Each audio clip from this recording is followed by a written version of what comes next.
आज के सूत्र जिस कथा से संबंधित हैं वो मैं पहले कह दूं। जिस परिस्थिति में बुद्ध ने ये सूत्र, आज के पहले 2 सूत्र कहे, पहले 2 सूत्र, यस् जित नाव जीयति जित्तमस नो याति कोचि लोके तम बुद्धम अनंत गोचरम अपदम केन पदेन नेसस्त। यस् जालनी विसत्ति का तन्हा नत्थि कुहिंच नेलवे तम बुद्धम अनंत गोचरम अपदम केन पदेन नेसस्त। जिसका जीता कोई अनजीता नहीं कर सकता है और जिसके जीते को कोई दूसरा नहीं पहुंच सकता है, उस अनंत दृष्टा और अपद बुद्ध को किस पथ से ले जाओगे? अपने जाल में सबको फंसाने वाली तृष्णा जिसे नहीं डिगा सकती, उस अनंत दृष्टा और अपद बुद्ध को किस पथ से ले जाओगे? ये पहले 2 सूत्र एक खास स्थिति में कहे गए थे। वह स्थिति बड़ी समझने जैसी है, क्योंकि उस स्थिति से तुम्हें कभी ना कभी गुजरना होगा। स्थिति यह थी, बुद्ध ने 6 वर्ष की तपश्चर्या की, जो करने योग्य था किया, जो भी किया जा सकता था किया, कुछ भी अन किया न छोड़ा। जिसने जो कहा वही किया, जिस गुरु ने जो बताया उसको समग्र मन भाव से किया, तन प्राण से किया। रत्ती भर भी अपने को बचाया नहीं, सब तरह अपने को दांव पर लगा दिया। ऐसी स्थिति के अंतिम घड़ी में जहां संकल्प अपने शिखर पर पहुंचता है और जहां से आदमी मन से मुक्त होता है, तो मन आखिरी हमले करता है। स्वाभाविक, जिस मन के साथ हम वर्षों रहे, जन्मों रहे, और जिस मन की हम पर मालकियत रही, वो मालकियत यूं ही नहीं छोड़ देता। कौन मालकियत यूं ही छोड़ देता है?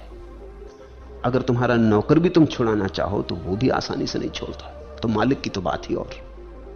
नौकर नौकरी छोड़ने को आसानी से राजी नहीं होता, तो मालिक मालकियत छोड़ने को कैसे राजी होगा? और अगर नौकर कहीं भूल चूक से मालिक बन बैठा हो तब तो फिर छोड़ने की बात ही नहीं। और यही हुआ है। मन नौकर है, बन बैठा मालिक है। तो अगर नौकर सिंहासन पर बैठ जाए तो फिर आसान नहीं है उतारना। मैंने सुना है एक झक्की बादशाह ने कोर्ट के मसखरे को ऐसी बातचीत में पूछ लिया कि बोल, तुझ पे हम बहुत प्रसन्न हैं, तू क्या चाहता, तेरी मर्जी पूरी कर देंगे। मसखरा था अद्भुत और सम्राट को हंसाया करता था। और सम्राट, उसने कुछ मजाक की बात कही, खूब हंसा, लोटा पोटा, बहुत प्रसन्न हो गया। तो उसने कहा, देख तू जो चाहेगा। उसने कहा, कुछ ज्यादा नहीं, 24 घंटे के लिए सम्राट बना दो। अब ये कोई बड़ी बात न थी। सम्राट ने कहा, ठीक, 24 ही घंटे का मामला, बन जाए। 24 घंटे के लिए मस्खरा सम्राट बन गया, लेकिन 24 घंटे में उसने सब तहस नहस कर डाला। पहला काम तो उसने कहा कि सम्राट को फांसी लगा दो। सम्राट ने कहा, अरे पागल, मैंने तुझे सम्राट बनाया। उसने कहा, वो मैं जानता हूं, तुम ही मुझे उतारोगे। फैसला खत्म करो, देरदार की जरूरत नहीं, 24 घंटे का मामला है, 24 घंटे में सब कर लेना। सब दरबारियों वगैरह को जेल में डाल दिया, सेनापति बदल डाले, अपने आदमी बिठा दी। 24 घंटे का था मामला, लेकिन सदा के लिए बनने की योजना कर ली। 24 मिनट में भी यह हो सकता था। अगर गुलाम कभी मालिक बन जाए तो बहुत खतरनाक सिद्ध होता है, क्योंकि वो जानता है कि मैं हूं तो गुलाम, और ये जो थोड़ी सी घड़ियां मुझे मिल गई हैं, अगर इनका उपयोग न कर लिया तो फिर गुलाम हो जाऊंगा। नौकर अगर मालिक जन्मों तक रहा हो तब तो बहुत कठिन है उसे हटा देना। और वही स्थिति है मन की।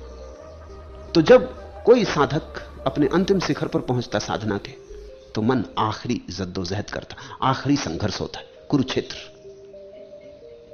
अंतिम निर्णायक युद्ध होता है। उस निर्णायक युद्ध को अनेक अनेक प्रतीकों से कहा गया। मुसलमान कहते हैं शैतान हमला करता है, वो शैतान मन है। ईसाई कहते हैं डेविल, बीलजेबब हमला करता है, वो बीलजेबब कोई और नहीं, मन है। हिंदू कहते हैं कामदेव। और स्वभावतः हिंदुओं के पास सबसे श्रेष्ठ कथाएं हैं, क्योंकि उन्होंने खूब परिमार्जित किया है, 10,000 साल तक परिमार्जन किया है। औरों की कथाएं नई नई है, उनमें कई भूल चूके मिल जाएंगे, लेकिन हिंदुओं ने तो खूब परिमार्जन किया है। इसके पहले की हिंदुओं की कथाएं लिखी गई, हजारों साल तक वो कथाएं बुद्धिमानों के हाथ से गुजरती रही, उन पर परिमार्जन होता रहा। तो हिंदुओं की कामदेव की कथा बड़ी अद्भुत है। उसमें पहली तो बात यह कि वो अनंग है, उनकी कोई देह नहीं। यही तो मन है, मन की कोई देह थोड़ी है, मन अदेही है। इसलिए तो मन को कहीं भी जाने में देर नहीं लगती। तुम्हें दिल्ली जाना समय लगे, कलकत्ता जाना समय लगे, मन ये गया, अदेही है। न कोई ट्रेन, न मोटर, न हवाई जहाज, किसी की कोई जरूरत नहीं। सोचा नहीं कि गया नहीं, क्षण भी बीच में टूटता नहीं, समय नहीं लगता।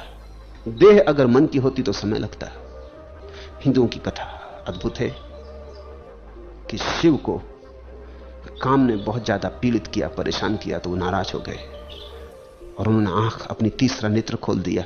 उस तीसरे नेत्र के कारण जल के भस्म होकर काम का जो शरीर था वो गिर गया। तब से वो अनंग है, उसके पास देह नहीं है। ये कथा भी प्यारी है कि तीसरे नेत्र के खोलने से काम जल गया। तीसरे नेत्र के खुलने पर ही काम जलता है। तीसरे नेत्र का खुलने का अर्थ है अंतर्दृष्टि उपलब्ध हो गई, भीतर की आंख खुल गई। जब तक भीतर की आंख बंद है तभी तक काम का तुम पर प्रभाव है। भीतर की आंख खुल गई, काम का प्रभाव समाप्त हो गया। भीतर तुम सोए हो इसलिए काम तुम्हें फुसला लेता, राजी कर लेता। भीतर जाग गए फिर तुम्हें कोई राजी न कर सकेगा। बौद्धों में यही काम मार कहा जाता है। यह बौद्ध नाम है काम का ही। बौद्धों ने भी खूब परिष्कार किया है मार का, और यह घटना तुम्हें बताएगी कि किस तरह परिष्कार किया है। साधना अंतिम चरण में पहुंची उनकी। तपश्चर्या के अंतिम शिखर पर मार ने भगवान को पछाड़ने की चेष्टा की। मार सब तरफ से हमले किया, सब द्वार दरवाजों से हमले किया। क्षण भर भी खोने का उपाय न था, जल्दी करनी जरूरी थी, क्योंकि बुद्ध वहां जा रहे हैं जहां तीसरा नेत्र खुल जाएगा। इसके पहले कि तीसरा नेत्र खुल जाए सब उपाय कर लेना जरूरी था। लेकिन उसे मार खानी पड़ी, मार को मार खानी पड़ी, हार खानी पड़ी।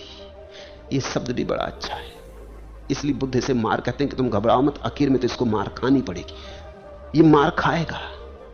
बीच के ही दिन है इसकी विजय यात्रा अगर होती। अंततः तो इसे हारना है। सत्यमेव जयते।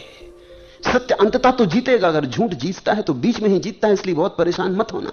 अगर झूठ जीत भी जाए तो प्रतीक्षा करना, डमाडोल मत हो जाना। अंततः तो सत्य ही जीतेगा, क्योंकि झूठ है ही नहीं तो जीतेगा कैसे। इसलिए मार को मार तो खानी ही पड़ेगी। उसका स्वभाव ही ऐसा है कि वो हारेगा। तुम जागे कि हारेगा। अगर जीत रहा है तो सिर्फ इसलिए कि तुम अभी सोए हो, तुम खुद ही झूठ हो, इसलिए झूठ जीत रहा है।